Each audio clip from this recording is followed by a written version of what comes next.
Ever since I was a little kid, all the older men in my family would take me fishing every opportunity they got. It was like some family ritual. I, being the youngest, meant that I was next in line to become an expert, like all of them claimed to be. The ones who took it the most seriously were my dad and his brother Matthew. Our houses were decked out like the ones you've probably seen on fishing shows. I won't go into detail, but if you took a step into my house, you'd instantly be able to tell my parents spend more time on the water than on the land. This is actually his story, not mine. My dad's a pretty hard guy to scare, but let me tell you, whenever he tells this story, it's like he's a different person. He doesn't like talking about it, but every so often, at a family gathering or a special occasion, one of my relatives will ask him to tell it, and he will. My dad's name is John. He was fishing with my uncle Matthew and their close friends Rich, Jeff, and Monty.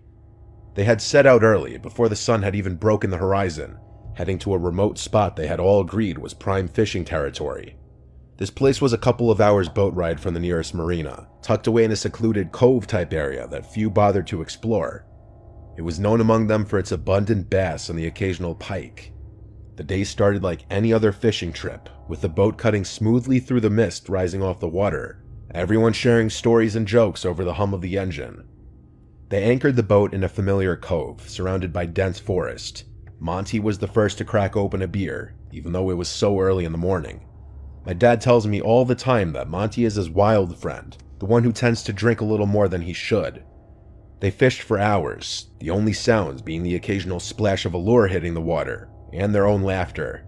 Oh, and the occasional crunch of empty beer cans that they were drinking like water. As the day wore on, they had their fair share of catches, each one sparking a small celebration. As dusk approached, the light began to wane. A dense fog rolled in from the water. My dad describes it as the boat literally being swallowed by fog. Rich, who was the most experienced fisherman of the group, kept saying that he had never seen fog so thick. That's how unnatural it was. Jeff, the jester of the group, was almost as drunk as Monty, both of whom were seemingly unfazed by the fog that had ensnared them. It was starting to get dark. They had originally thought that they could just wait out the fog, but it didn't seem to be going anywhere. My dad and Rich agreed that Matthew should just try to drive the boat out of the cove and into the open ocean, where the fog probably wouldn't be as dense. Matthew agreed, but even though he was typically the most cautious, he only narrowly avoided colliding with the shore. He refused to risk further damage to his prized boat. They reluctantly came to terms with the fact that they'd probably have to spend the night on the boat. My dad made the point that they'd need to tell their families about the situation, and of course, they had drifted into an area of the cove that had no signal. My dad needed to handle some business at work, so neglecting the problem was not an option. He offered to go ashore in search of a signal, and Rich and Jeff said they'd join him. Matthew would stay back to guard the boat and an increasingly inebriated Monty. My dad, Jeff, and Rich made their way over to the shore and jumped out of the boat, only getting slightly wet. My dad made a point of snagging the emergency flares in the boat, just in case they got lost and needed to signal Matthew to come find them. The three of them made their way into the pitch-black woods, lit only by the shine of their phone flashlights. My dad and his friends have all done their fair share of camping, so it wasn't like a forest scared them too much. They began trekking uphill, hoping that higher ground would give them a better chance of finding a signal. My dad always made a point of emphasizing how dark, yet eerily foggy the forest was. You could practically feel yourself slicing through the fog. Just as they were adjusting to the dense atmosphere, a series of strange clicking noises began to permeate the silence, first emerging from directly in front of them before encircling them completely. These sounds were unlike any forest sounds they were familiar with. It was rhythmic yet erratic, as if someone was tapping out a code meant only for the woods themselves. The distinctiveness of the noise made one thing clear: it was human-made. The realization that they weren't alone hit them like a freight train. Rich, the most seasoned of the trio when it came to outdoor survival, whispered urgently for them to turn off their flashlights. "Don't give away our position," he hissed, with a note of genuine concern in his voice. As the lights switched off, the darkness became thicker than the fog. The clicking noises stopped abruptly, replaced by a silence that seemed to weigh on their chests. Time lost meaning as they stood there, frozen, unsure of their next move. I'm sure they were all thinking the same thing. The idea that they might have stumbled upon some kind of clandestine gathering or a woods cult was terrifying. Then, as suddenly as it had stopped, The silence was broken by rustling noises, this time much closer. Then silence again, and then a guttural scream echoed through the trees. A sound so primal and full of anguish that it rooted them to the spot.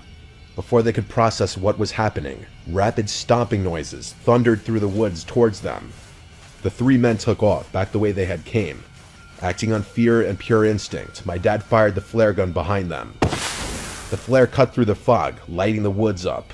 For a moment, the woods were as clear as day, and the sight that met their eyes was nothing short of horrifying. Illuminated by the flare's red glow was a pack of more than 10 individuals dressed in what could only be described as tribal attire. Some of them brandished wooden spears, but the light from the flare only lasted a split second. Jeff screamed and almost stumbled, but Rich quickly grabbed his arm to keep him upright. My dad describes this part as the most overwhelming feeling of pure terror he has ever experienced. The forest seemed to fight against them as they fled, ducking under branches and jumping over roots.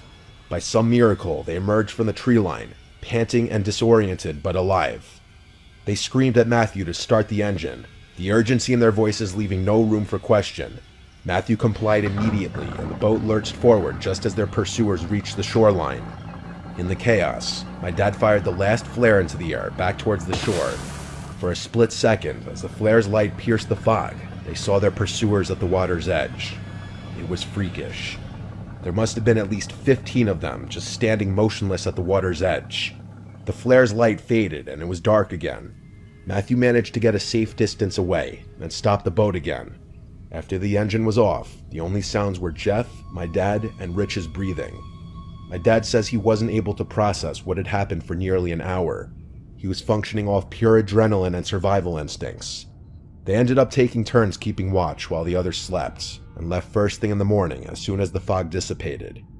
Funnily enough, Monty had passed out before everything went down and doesn't remember any of the details of that night.